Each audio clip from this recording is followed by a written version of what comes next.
Bonjour à tous et bienvenue sur CryptoPaca. Aujourd'hui, on va faire une petite vidéo d'urgence pour essayer de comprendre qu'est-ce qu'il est en train de se passer sur le Bitcoin. Alors, on peut associer ça au contexte avec, comment dire, ce nouveau variant Covid qui arrive aux États-Unis, avec le fait que ce nouveau variant, très certainement, ne soit, comment dire, qu'on n'ait pas l'immunité quand on a déjà eu le virus une fois, etc. Donc, avec des doutes sur le vaccin, sur toutes ces choses-là, on peut vraiment réfléchir à pas mal de choses au niveau du contexte. En tout cas, on va suivre clairement le contexte parce que c'est lui qui nous donne une partie du puzzle. Euh, En effet, on voit que les fortes baisses et comment dire cette espèce de panique, et là en l'occurrence de panic sell, a été initiée au départ des narrations macroéconomiques. Ce qui est tout à fait normal et tout à fait récurrent hein, comment dire, sur les marchés, c'est quelque chose de tout à fait normal.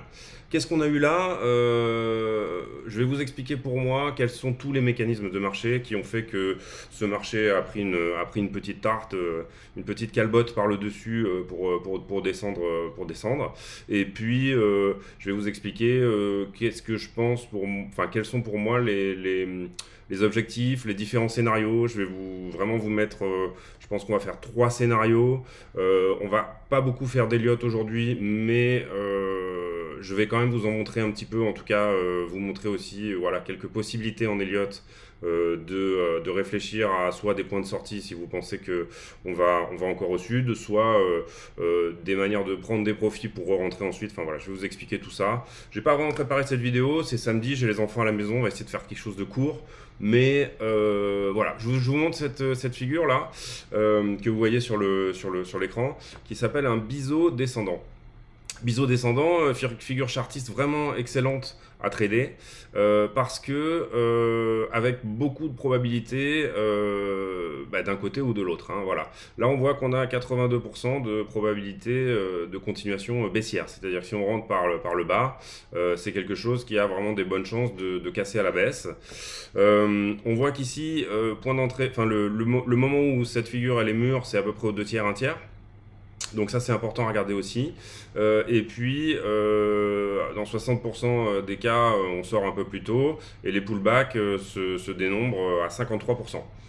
Tout ça c'est des stats, mais je vous rappelle que nous sur cette chaîne on aime beaucoup les stats parce que ça nous permet un petit peu comme au poker d'essayer d'avoir un coup d'avance et de réfléchir entre guillemets à la main qu'on a dans son ensemble. Ici, qu'est-ce que vous voyez? Alors ça c'est le Bitcoin depuis mars 2020. Moi, je vois un biseau ascendant. Exactement la même figure que ça. D'accord? Qu'est-ce qu'on a? On a 1, 2, 3 touches en haut, 1, 2 touches en bas.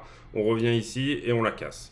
Qu'est-ce qu'on a aussi en termes de maturité de la figure? C'est-à-dire où on en est sur la maturité de cette figure. On va prendre plage de date, le début de la figure, la fin, c'est le moment où les droites se croisent, 357 jours. On reprend ça, on le divise par 3, ça fait 120. On revient au point de cassure. À combien de jours on est? 123 jours. Donc c'était quelque chose qui était entre guillemets prévisible. Moi c'était pas mon scénario chartiste privilégié, mais ça pouvait se trader comme tel. Moi j'étais en short là sur le Bitcoin sur cette dernière jambe. J'ai clôturé mon short ici à ce point de contact parce que je pensais que cette ligne de tendance elle allait tenir. Parce que j'étais plutôt bullish à ce moment-là sur Bitcoin. J'ai ouvert un long ici, je me suis fait prendre mon stop un petit peu plus bas. Et là, j'ai rouvert un short, mais je suis sorti à 45. Donc voilà, j'ai pris 2 shorts et un long sur cette descente-là. Donc ça, c'est du trading. On va parler d'investissement plutôt aujourd'hui, mais pour vous dire que des périodes comme ça pour un trader, c'est le rêve bleu. C'est vraiment genre excellent parce qu'on a un retour de volatilité très forte, on peut faire des gains très rapidement et on a des figures qui sont validées, lisibles, etc. À partir de là, qu'est-ce qui va se passer là-dessus?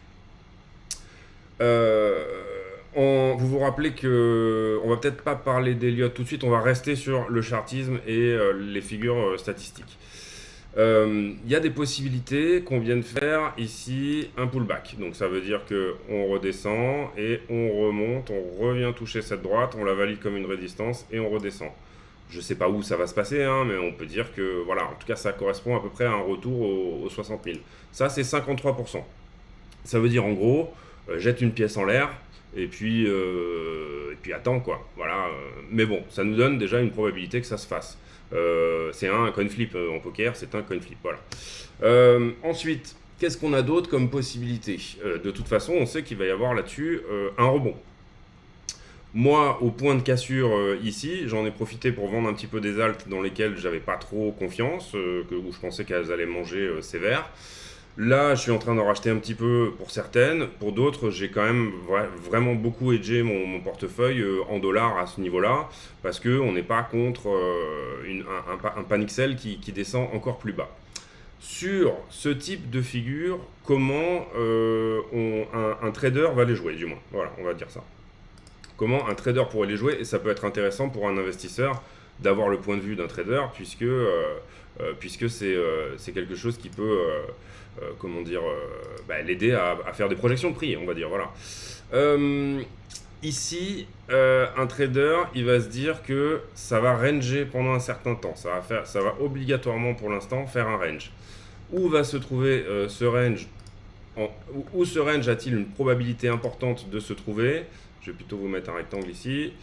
Tac, il a entre les 38,2 du mouvement précédent, hein, d'accord, on prend le mouvement précédent, on ne prend pas la totalité du mouvement, entre les 38,2 de cette hausse-là et les 61,8.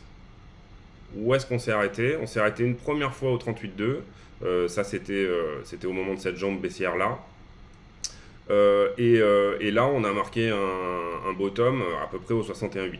Hein, légèrement en dessous, mais bon, ça c'est des... oui, voilà, bon, légèrement en dessous. On va le tenir comme ça, on va dire. Ici, on est à 57 000. Donc ça, moi, je l'appellerais, on va l'appeler la zone de range probable. Voilà. Ici, il y a des bonnes chances que tout le mois de décembre, on se balade et qu'on vienne d'ailleurs à ce sujet, c'est aussi quelque chose qui... Vous voyez ici ce trou-là. Alors là, bon, j'ai un peu trop zoomé, on va garder un petit peu. Voilà, on va garder cette partie-là. Ici, on a un trou dans le volume. Toujours vérifier les volumes, c'est quelque chose qui est vraiment important.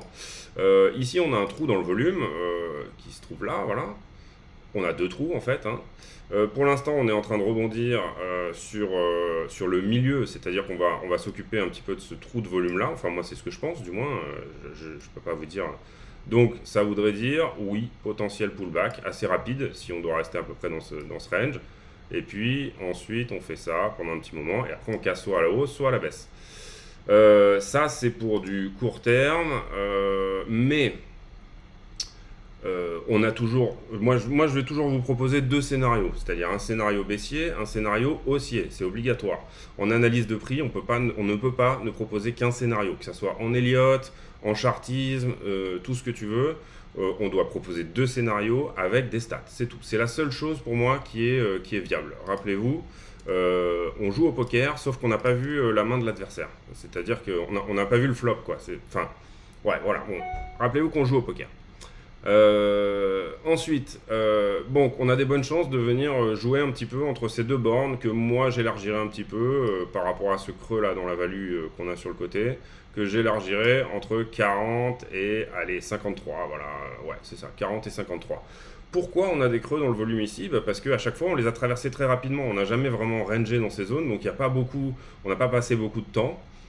À part ici au milieu, donc là on a quand même aussi une belle résistance qui s'est formée sur cette zone là, sur laquelle on est en train de rebondir d'ailleurs, hein, sur cette zone de volume qui est quand même forte ici. On va la mettre en vert comme ça, voilà, on se trompe pas, ok. À partir de là, il faut comprendre que il y a différentes choses qui peuvent vraiment se passer. Soit on revient taper contre la figure, comme je vous ai dit, il y a un pullback et on redescend. Alors on n'est pas obligé de redescendre plus bas, on peut revenir faire ce pullback, redescendre, rebondir encore une fois légèrement en dessous de ça, et puis repartir. Pour l'instant, on va faire que du chartisme. Tout ça va dépendre de ce qu'on entend comme narration autour du Covid dans les prochaines semaines.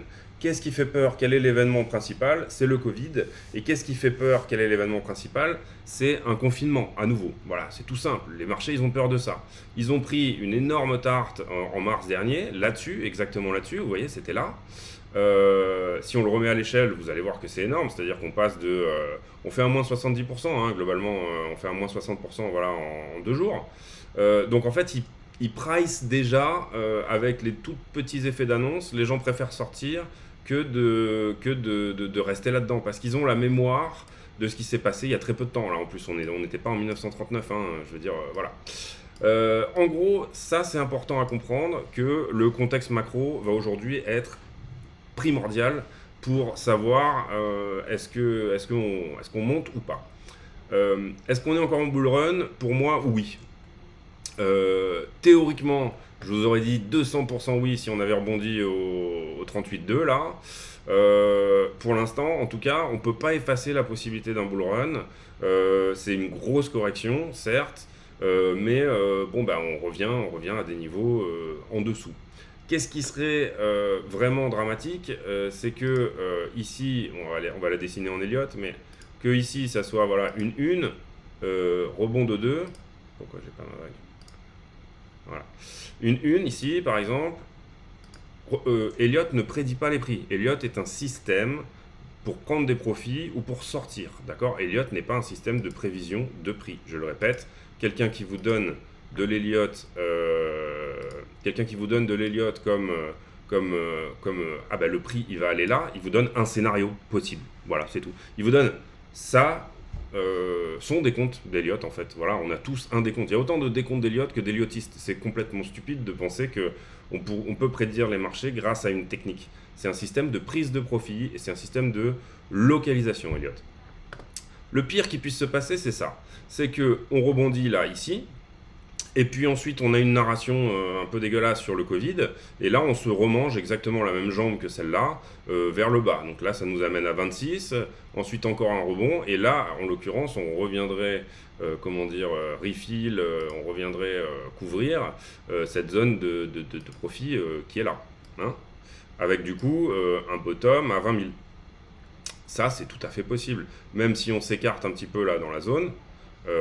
Les 20 000 ils ont quand même été travaillés, mais on peut tout à fait aussi, puisque là je prends vraiment le prix sur une période beaucoup plus longue, et vous allez voir que du coup ce creux dans le volume, la vraie résistance, là où on est sûr qu'on ira où on n'ira pas plus bas, pour moi, c'est 12 000 hein, en fait.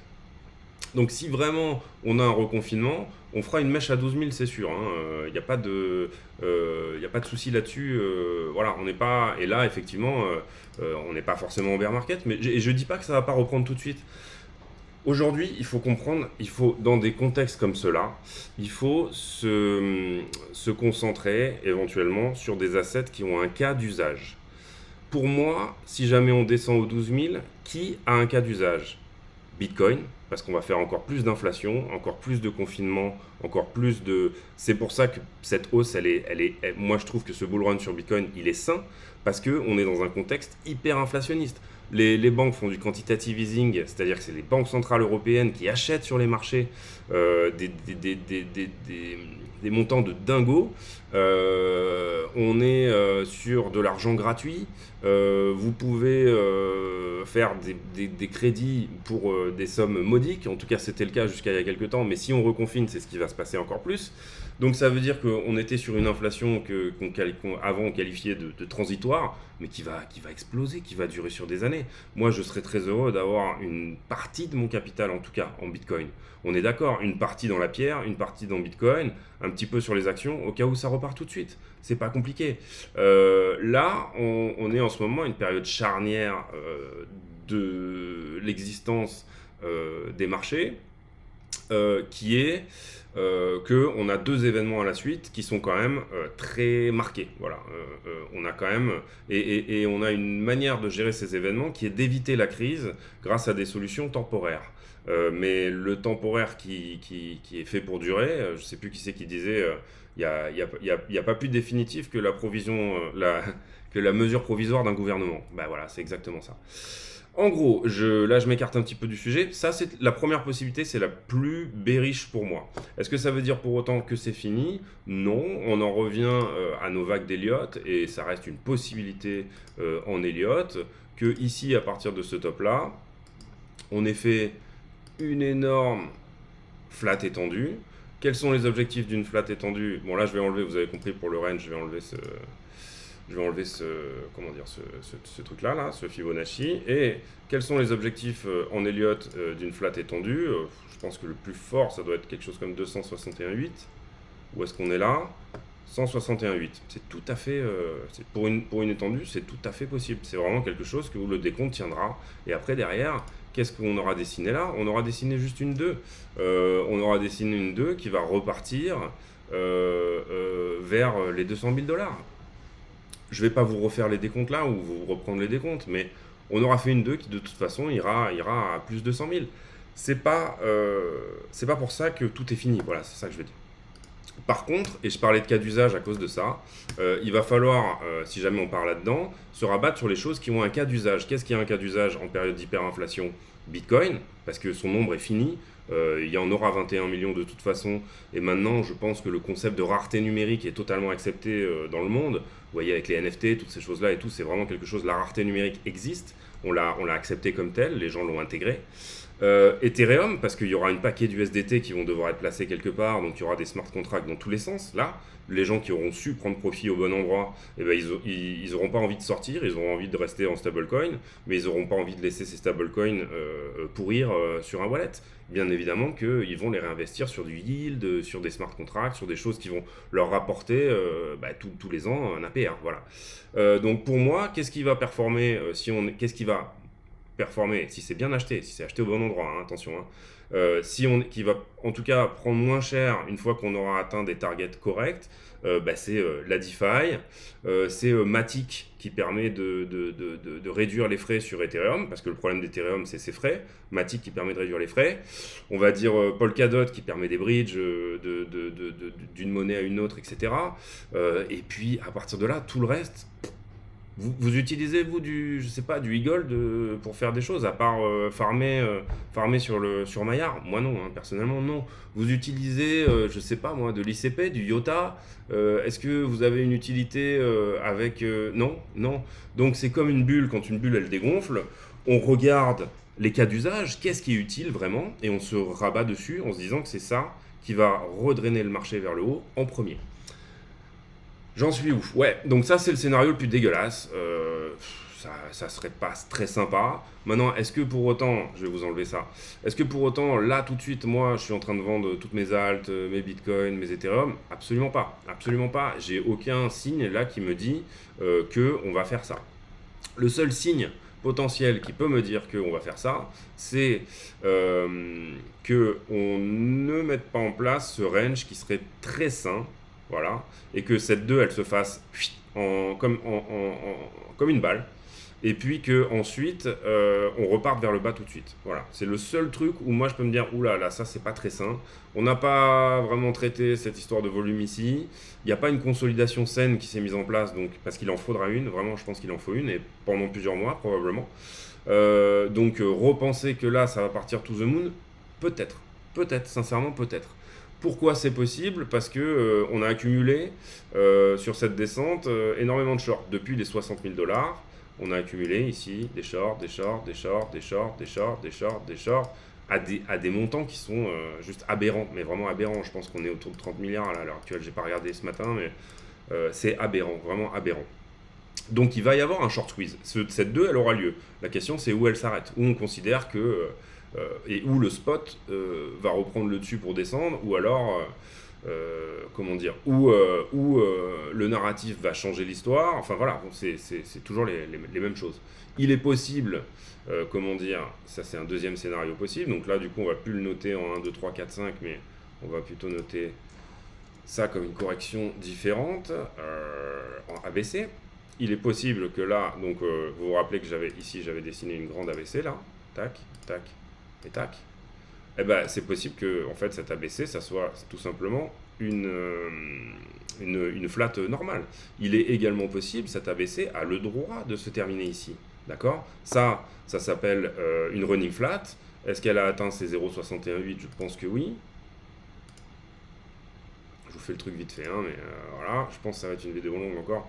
Bah voilà, on est à 78,6, c'est honorable, c'est complètement honorable pour une running. Donc c'est complètement possible que celle-ci s'arrête ici. À ce moment-là, on avait une grande 1 ici, la 2, elle vient s'arrêter plus haut que sa première vague, on va dire, et puis là on repart. Maintenant, moi ce qui me dérange là-dedans, c'est que ici, là, ça se fait en 5 vagues. Ici, ça peut se faire en 3 vagues, ici aussi. Mais ce qui me dérange là-dedans pour le décompter, c'est que cette vague-là me paraît très rapide par rapport à tout ce qui s'est fait là et qui a l'air plutôt homogène. Voilà, c'est simplement, ça me paraît très rapide. Voilà. Peut-être qu'à l'inverse, ce qui va se passer, comment dire, c'est que dans cette C-là va se faire en 5 vagues, mais comme ça, que la 2, elle va remonter beaucoup plus haut. Voilà, ça c'est, excusez-moi, j'ai posé une 3 vagues, mais elle peut très bien se faire comme ça. À partir de ce moment-là, il peut y avoir aujourd'hui, et c'est pareil, quand je vous dis 83% de chances de casser à la baisse, en fait c'est déjà fait. Cette figure-là, elle a déjà fait sa cassure. Et normalement, la target pour un biseau ascendant, normalement, mais ça c'est quelque chose qui n'est pas obligatoire, vraiment, c'est la base du biseau vers le bas. Donc voilà, on est à combien? Ah bah tiens, on est à 15 000. Bon, ça ne veut pas dire que ça va y aller. En tout cas, c'est une possibilité. Et il faut qu'on l'intègre. Et à partir de là, quelle est la bonne statistique de bien sortir sur ce marché? Quelle est la manière de bien le faire? Tout simplement, pour moi, hein, c'est ce que j'aurais tendance à dire, c'est que le contexte macro, il pue. Les cas d'usage, on n'en a pas. Je veux dire, on sait tous que c'est une bulle, hein, en tout cas sur les altes qu'on a et qui sont les plus pourris.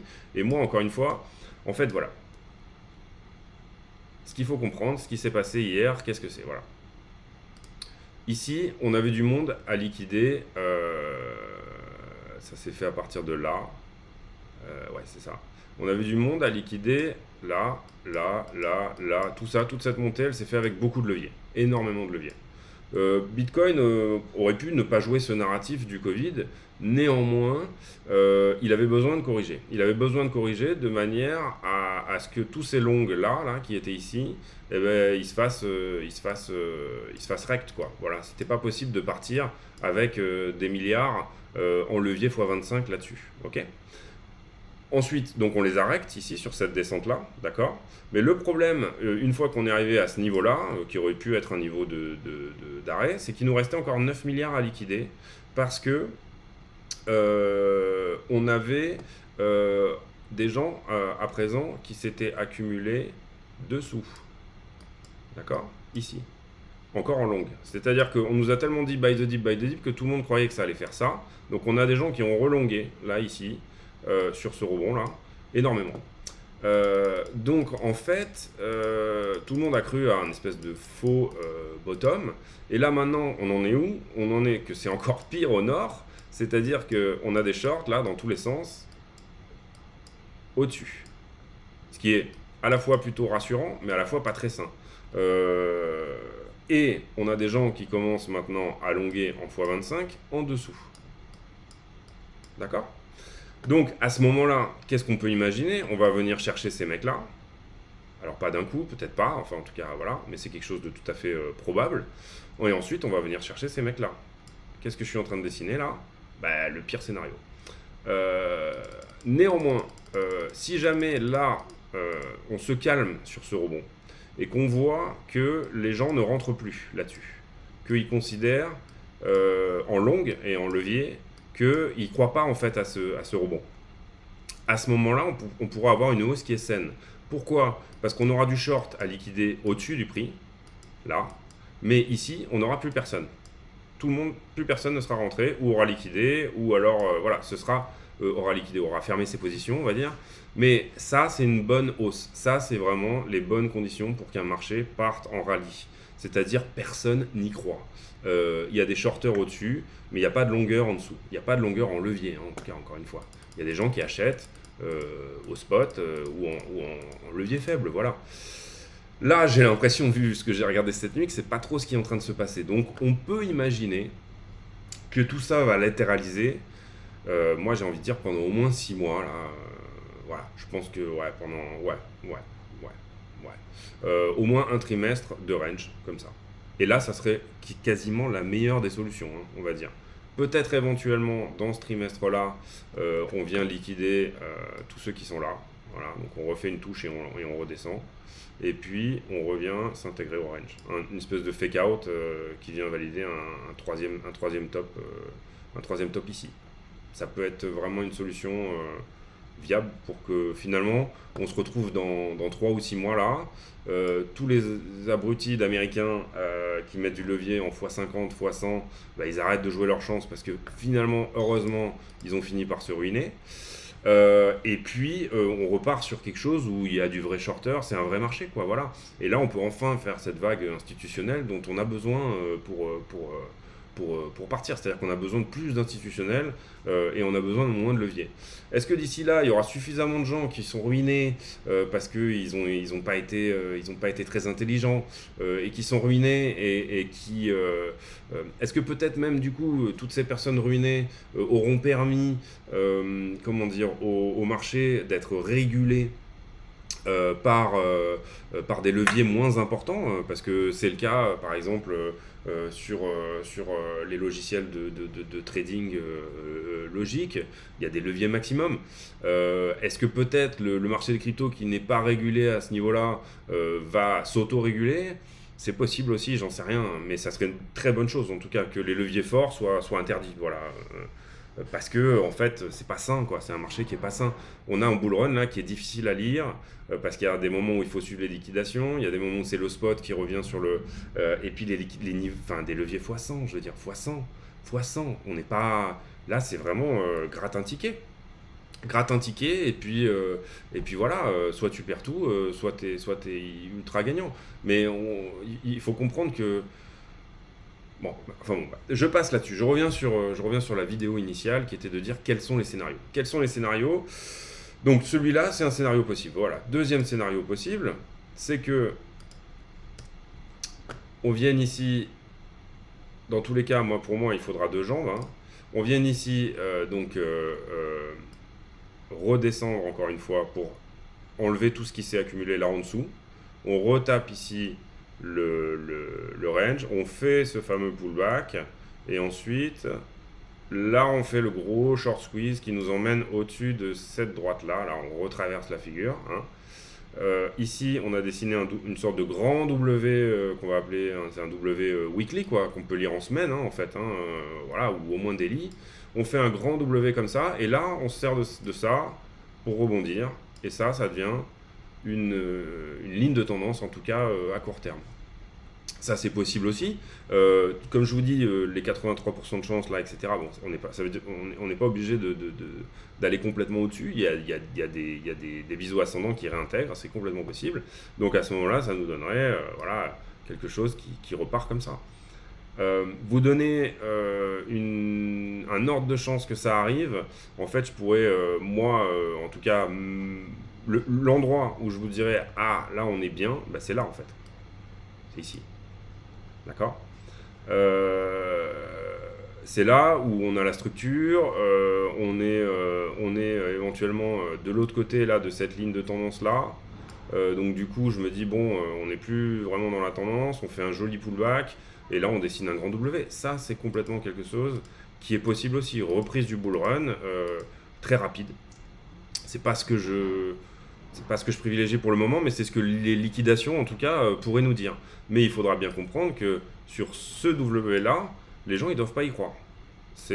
Pour eux, ça doit être juste waouh. Donc, à la limite, comment dire, on pourrait faire un M, en fait. C'est-à-dire un M d'abord. Là, on a complètement cassé la dynamique. Là, tout le monde... je vais effacer un petit peu pour vous montrer mieux. Là. Voilà, on pourrait faire ici, on descend, on vient liquider tout le monde, donc on descend vraiment en bas et même en dessous. Donc là, découragement total, c'est la panique, etc. Là, on remonte et là, en plus, on fait un M. D'accord? Là, on est au découragement total. Là, tout le monde est en mode... et on n'est pas obligé d'aller aux 15 000 pour ça. Les 15 000 me donnent ce scénario-là, et là, je vous le propose en plus petit, plus réduit, à un moment où le sentiment change beaucoup plus tôt que d'aller aux 15 000 pour que les gens sortent enfin de cette idée de levier et de cette idée que, de toute façon, ça ira à 250 000 ou 100 000 dollars. Voilà, c'est ça. Ensuite, on repart ici, et là, on dessine un W. Voilà. Et finalement, on se retrouve avec là une structure de retournement qui est très belle. Ce que tout le monde appelle un épaule tête épaule, pardon, je ne suis pas très bon pour tirer. Et là, avec une target qui est là, de la base du biseau, et on revient à un nouvel ATH sainement. Sainement. Et là, personne n'y croit, tout le monde dit, enfin, ça commence un petit peu à y croire, mais tranquillement. Les gens qui finalement se sont désintéressés de ce marché, parce que les gens qui s'intéressent à ce marché, ils apprennent à le comprendre. Bon voilà, je vais arrêter de râler parce que c'est pas vraiment l'idée. Donc ça, c'est une deuxième possibilité.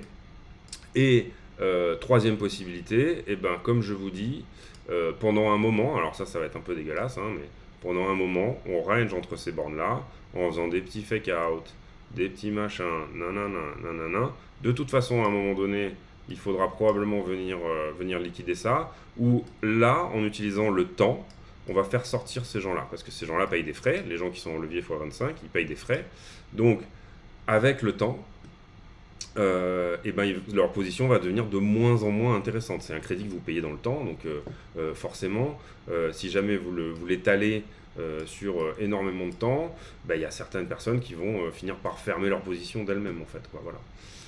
Donc ça, c'est une possibilité aussi. Et après ça, on vient juste chercher ce qui reste pour avoir un niveau de liquidation. Il y a toujours des liquidations à faire. Hein. Le but, c'est pas d'en avoir zéro, mais pour avoir un niveau de liquidation correct. Et là, soit on part au nord, soit on part au sud. Il y a plein de choses qui sont possibles dans ce type de figure. En tout cas, moi, je vais vous donner ma manière d'aborder les choses là, aujourd'hui, actuellement. Ma manière d'aborder les choses, c'est que déjà, moi ici au point de cassure, là, j'ai pris un petit peu de dollars. Les choses que vraiment je trouvais un petit peu pas géniales dans mon portefeuille, je les ai lourdées. Donc à l'heure actuelle, parce que j'étais déjà bien 20% en cash dans mon portefeuille, à l'heure actuelle, je dois être à 25-30% 30% en cash. Je table moi sur un rebond là ici au 61 parce qu'on a une belle zone de support, il y a quand même du volume, etc. Donc je table vraiment là-dessus, en tout cas dans l'immédiat. Voilà, dans l'immédiat, c'est ça, exactement. Ici, il va y avoir une remontée où vos alts, elles vont bien popper, quoi. C'est-à-dire que tout là, en fait, toutes les alts, alors moins que ce qu'on aurait imaginé s'il y avait eu une grosse parabole. Moi, j'étais sur des niveaux de x5, x10, tu vois, à peu près quoi, sur les alts. Elles vont moins performer, mais on aura sans doute, à mon avis, un joli x2 par rapport au prix actuel en tout cas. Donc là, moi, je vais sortir toutes les choses desquelles je considère qu'il n'y aura pas de cas d'usage. C'est-à-dire que je vais garder, en gros, que les choses qui, je pense, peuvent servir pendant un bear market. Voilà, en gros. Si jamais on break, et qu'on repart au nord, j'aurais pris des profits trop tôt, d'accord ? Mais j'aurais beaucoup de dollars avec la possibilité de réassembler un autre portefeuille, donc basé Bitcoin plus DeFi, mais un autre portefeuille plus avec un peu plus de métaverse, un peu plus de choses, on va dire, hasardeuses, pour... si jamais on dépasse là par exemple le niveau théorique de la 2 ou qu'on réintègre la figure, etc., à ce moment-là, je recommencerai à me dire tiens, je vais commencer à acheter un petit peu des alts qui sont un petit peu dégueulasses. Ici, si on fait un W, là je me dis je vais encore prendre un petit peu de profit là-dessus parce que c'est pas impossible qu'on soit sur un M-top. D'accord ? Mais si on repart sur un W avec une vraie cassure là, donc je pense que vous le voyez, le W là ici quand même, tac, tac, et tac, d'accord ? Ça, la loi de Dow, on a des plus hauts de plus en plus hauts et des plus bas de plus en plus bas. Là, je vais commencer à me dire, bon, t'as pas pris la bonne option, par contre tu t'es hedgé, c'est-à-dire que tu as pris une option qui était sécure. T'as pas pris la bonne option, commence à réfléchir à peut-être, puisque tu as plein de dollars, à remettre un petit peu quelque chose dans le, comment dire, dans le bon panier et à regarder à nouveau des choses qui sont plus risquées. Là oui, et avant la cassure ici de l'ATH, c'est ce que j'aurais certainement fait. Au pire du pire, qu'est-ce qui va se passer? Au pire du pire, je perds tout ce qui est situé en profit, en fait, entre ça et ça, donc entre ce point-là et ce point-là, d'accord, et également entre ce point-là et ce point-là, ok, puisqu'on est, je vous rappelle, sur là, on joue un W. Donc ça, je les ai effectivement perdus. Au mieux du mieux, si ici, on s'est transformé en M-top et que cette descente-là est très rapide, j'ai plein de dollars dans mon portefeuille pour racheter un petit peu plus bas les choses qui vraiment m'intéressent. Là, pour moi, si on casse les 30 000, le niveau psychologique hyper important, pour moi, c'est là que moi, je détermine qu'on est en bear market. En tout cas, c'est ça que j'appellerais vraiment un bear market, c'est repasser en dessous des 30 000. Si ça se fait très rapidement, j'aurais ici déjà fait un petit peu de DCA pour racheter encore une fois les portefeuilles, c'est-à-dire DOT, Matic, Ethereum et Bitcoin. En gros, vraiment, c'est les seules choses. J'aurai un portefeuille à 4 à 7 là, plus du dollar. Et ainsi de suite, en DCA, en appliquant un DCA qui peut aller jusqu'au, je vous ai donné un volume de 13 000, voilà à peu près, donc jusqu'au 13K, je réapplique un DCA sur des assets qui ont une utilité, un cas d'usage, qui sont quelque chose, des assets vraiment intéressants. Ça va être une vidéo très longue, mais voilà, je suis désolé pour ça, mais c'était pour vous expliquer tout ça. Donc ma stratégie, je suis déjà un petit peu sorti sur la cassure de cette trendline ici. Là j'ai vendu des choses, alors on peut appeler ça un panic sell. Pour moi, de toute façon, en fait, ce qui s'est passé, tout ça, c'est pas un panic sell. Mais par contre, ce qui est un panic sell, c'est ça, là, qui est en dessous de cette ligne. Pour moi, ça n'aurait pas dû arriver. C'est des particuliers, c'est samedi soir, enfin c'est vendredi soir, ils voient que le prix baisse et puis ils lourdent leur truc. Il y a aussi un panic buy, j'ai envie de dire. Je ne sais pas si c'est la terminologie, mais en gros, il y a une grosse FOMO là, plutôt, sur les gens qui ont vu un dip ici. La trendline, elle ne s'est pas cassée et ils sont rentrés avec des niveaux de liquidation de longue plus bas. Il fallait les sortir, ces gens-là. C'était obligatoire pour repartir, il fallait les sortir. Ici, on est en train d'assister encore à un panic buy, c'est-à-dire que ça s'allonge encore, la liste s'allonge en dessous de gens qui ont mis des leviers et qui ont des prix de liquidation qui sont ici. Ok ? Ça, c'est problématique. Ça sent pas bon. Je vais aller regarder les niveaux après avec vous, comme ça, on va. Donc ça sent pas très bon. Et il y a également des gens qui sont actuellement en profit, qui ont placé énormément de shorts. Ça sent bon, ça sent très très bon. Donc on a un truc qui sent pas bon en bas, on a un truc qui sent très bon en haut, mais qui doit se faire de manière mesurée et saine. C'est-à-dire que si on vient juste les sortir pour les sortir, c'est pas sain. C'est pas ça qui construit, on va dire, une hausse et une consolidation saine. Si jamais en plus là-dessus, si jamais en plus là-dessus, on a des gens qui viennent au moment où on repasse là par-dessus, où on fait ce gros short squeeze, si on le fait tout de suite, si on a des gens qui viennent se remettre en levier ici, en longue, en dessous du prix, hein, au moment où le prix... Alors là, laissez tomber, je veux dire, on peut pas entamer un rallye comme ça, c'est juste pas possible en fait, d'aller de liquidation en permanence et d'avoir que des gens qui, comme des benets, rentrent avec des leviers x50, x100, c'est pas possible. Il faut rect ces gens-là, il faut les décourager, il faut plus qu'il y en ait en fait. Il faut que tout le monde se dise « Ah non mais en fait x50 c'est peut-être une bêtise ».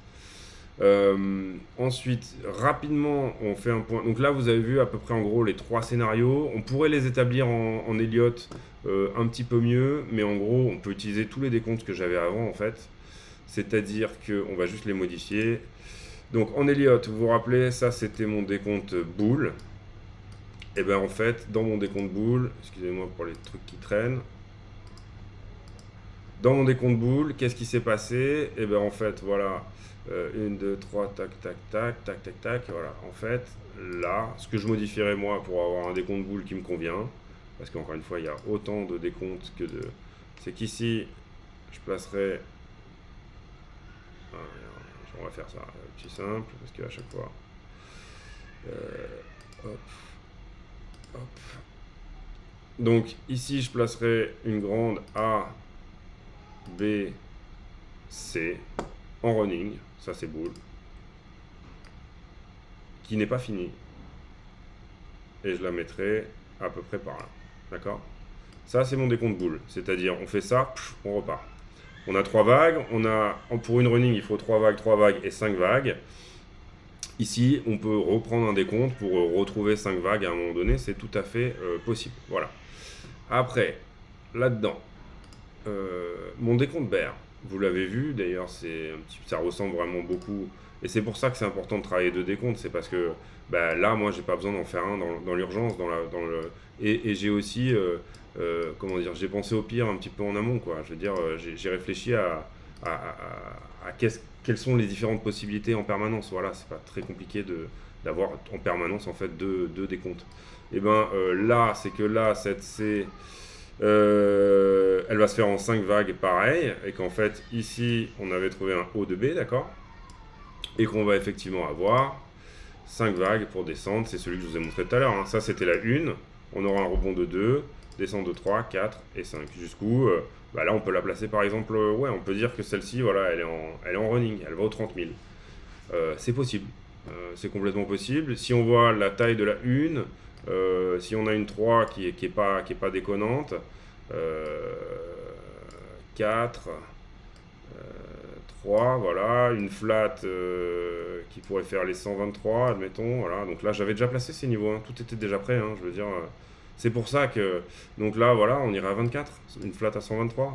On peut faire une flat à, on peut faire une flat à 100%. Bah là, oui, non, pardon, ça doit être une flat, je me suis trompé sur la labellisation. Ça, c'est une flat à 100%. Tant pour moi. Et ça, c'est une flat à 123. Donc là, on s'arrête au 30. Après, si on descend, bah, c'est super boule. C'est super boule. On a fait une 2 ici. Et puis, let's go, on s'arrache. Et puis 2022, c'est une année super. On a peut-être un trimestre pourri au début, là. Parce que ça s'établit sur...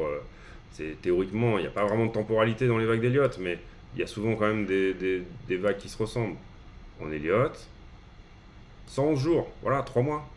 3 mois, donc on a déjà fait un mois, je pense, là. Donc encore 2 mois pourris, et puis on sort de là, on rebondit encore une fois aux 30 000, et puis là, on y retourne. Et enfin, peut-être que les gens, comme on aura rebondi que aux 30 000, ils se diront, ah, je sais pas trop, je vais peut-être pas devenir millionnaire, là, en l'UVFA 25, je sais pas.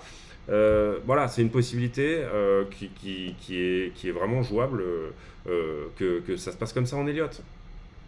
Et après, on a un décompte bah, beaucoup plus baissier qui peut être en Elliott aussi, hein, et qui peut dire en fait on va descendre aux 15 000.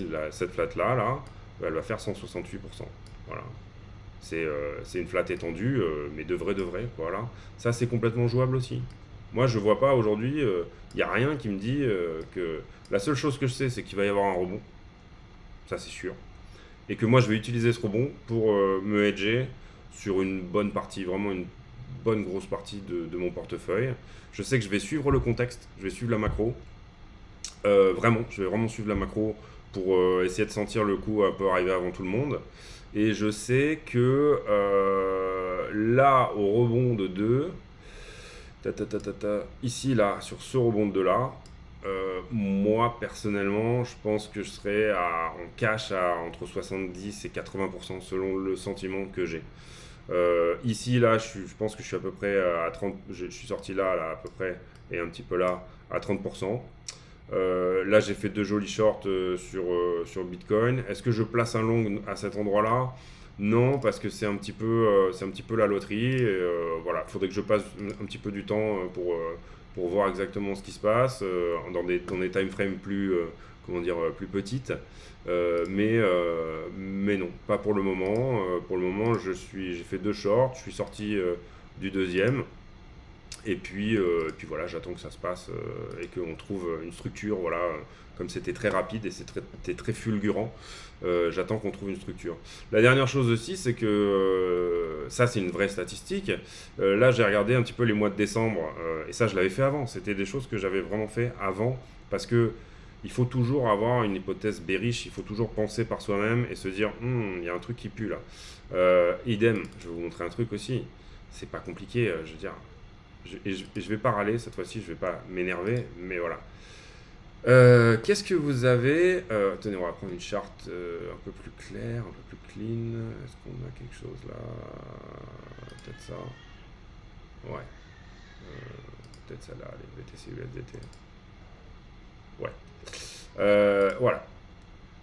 Alors, ici, le cours monte. Et ça, c'est un oscillateur. Et ça, c'est un excellent oscillateur. Le RSI, tout le monde l'utilise et c'est pas pour rien. Ici, le cours monte sur ces 3 sommets-là. D'accord? Et on a 3 sommets de RSI qui descendent, qui nous donnent du baissier. Ah, je suis un peu pené aussi. Hein. D'accord? On a ici 2 signaux qui nous disent attention, attention. Excusez-moi, j'ai mal mis celui-là. Voilà, il est là. Attention, donc là, on a un premier signal qui nous dit ça pue, ici. Et on a un deuxième signal qui nous dit ça pue. Ici, qu'est-ce qu'on a? Ah bah tiens, c'est curieux. Bah alors, c'est bizarre, l'histoire se répète. Eh ben, on a du RSI avec 2 sommets ascendants et une divergence baissière sur le RSI. Exactement au même endroit. Qu'est-ce qui peut potentiellement se passer? Et ça, c'est aussi un scénario. Ici, on remonte, on retape encore un nouveau sommet, d'accord? On a encore une fois, et là, ça serait quand même curieux que personne vous dise qu'on va pas aux 100 000 $, je veux dire, ou en tout cas pas tout de suite. Et là, on a un 3e sommet de RSI. Et ben là, peut-être qu'il faudra se dire, c'est peut-être pas le moment d'acheter ici. Ou là, ici en bas, c'était le moment d'acheter, de buy the dip. Mais peut-être que le sell de top, c'est intelligent là. Peut-être qu'ici, le sell de top, si je vois un RSI qui est plus bas, je vais peut-être à ce moment-là. Et là, alors là, c'est le meilleur scénario possible, en tout cas de sortie. De sortie, hein, parce que c'est que là, vous allez vous gaver sur les alts, mais vous gaver de gaver. Là, ça va... Alors moi, j'aurais pris beaucoup plus de profit avant vous, certes. Mais il me restera encore un petit bag. Et là, je vais continuer à vendre. Je vais continuer à vendre sur toute cette montée-là, tout mon bag. Mais, comment dire? Avec beaucoup... Si je vois que ce rebond se fait en une fois, en tout cas, que c'est un short squeeze très violent, moi, j'ai déjà placé des ordres là, de vente, avec des objectifs un peu plus bas que ce que j'avais auparavant. Mais voilà. Moi, ici, je serais sorti là. Là, même peut-être même totalement, là, je serais quasiment 100% en dollars. Alors oui, je vais louper tout ça. C'est possible.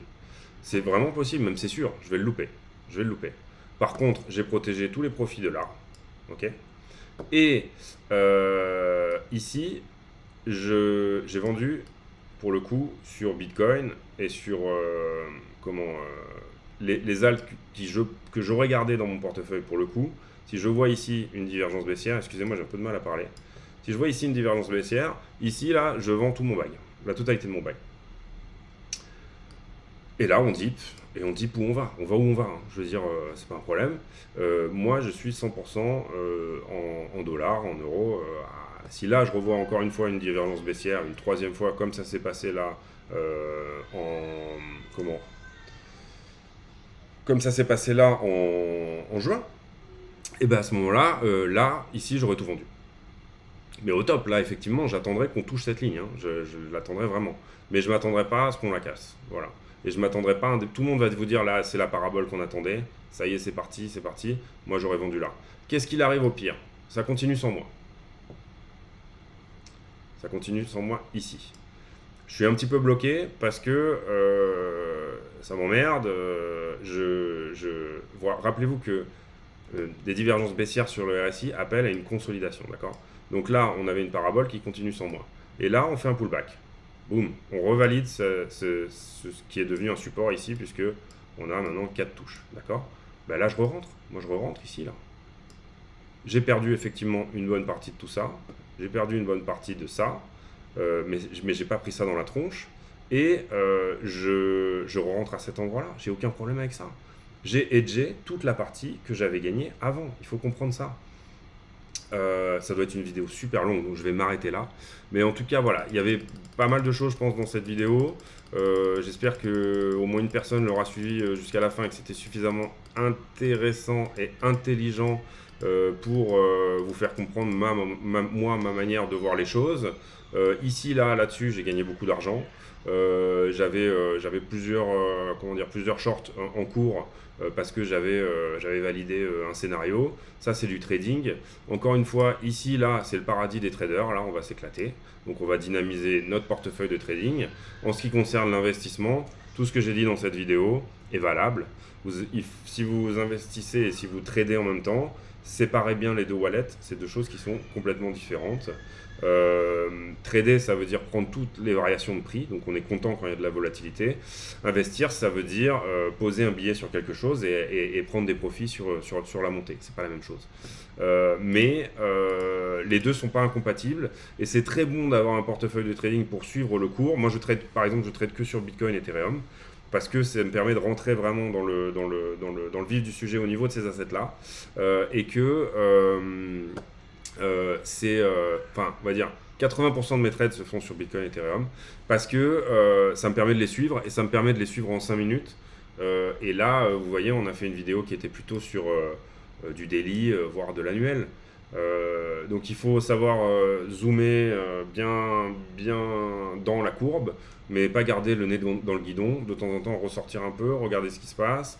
Là, on est toujours, pour moi, dans un marché haussier. Il n'y a rien qui dit que ça va redescendre plus bas, mais il n'y a rien qui dit non plus que ça va monter plus haut.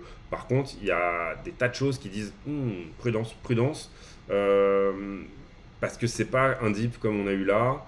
J'ai envie de dire que c'est même pas ce genre de dip là. Là, on est dans d'abord quelque chose qui s'est fait en liquidation. Ensuite, on a voulu liquider ce qu'il y a en dessous. Et en dessous, il y a un panic sell. C'est-à-dire que c'était vendredi soir, les retail, ils ont dit « Ok, je sors ». Il y en a, en tout cas pour certains. Peut-être que c'est aussi pour beaucoup, ceux qui étaient rentrés, en longue, en spot, ici, là, qui ont abdiqué, en fait. Et qui ont dit bah, « je sors avant d'avoir perdu ». Ça, c'est possible aussi. C'est-à-dire qu'on a annihilé, parce que tout ça, ça s'est fait sur du spot. Et tout ça, ça s'est fait en levier. C'est pour ça que cette montée-là, elle était bien. Et que moi, je pensais qu'elle allait tenir, vraiment. Ah oui, je veux vous dire aussi, allez voir les vidéos Le Trône Crypto. C'est un mec qui est vraiment excellent en termes de sentiments et tout ça. C'est vraiment quelqu'un qui est très, très, très, très, très, très bon. Et qui est vraiment que moi je respecte énormément. Et si vous voulez faire du Elliott, allez voir Green Star Trading. C'est quelqu'un qui vous donnera toujours 2 scénarios. C'est en anglais, mais c'est un mec qui est un peu acariâtre comme moi, mais qui est assez marrant. Et qui vous donnera toujours 2 scénarios. N'écoutez pas des Elliotistes qui donnent qu'un seul scénario. Voilà, je vous remercie de votre attention. Je vous souhaite un bon week-end. N'oubliez pas de sortir un petit peu, d'aller faire une balade, etc. Pour l'instant, pas grand chose à faire, sauf à attendre qu'il y ait vraiment des structures qui se dessinent. Voilà, portez-vous bien, abonnez-vous si ça vous a plu, et puis activez les notifications et éventuellement lâchez un petit like, ça fait plaisir. Merci beaucoup.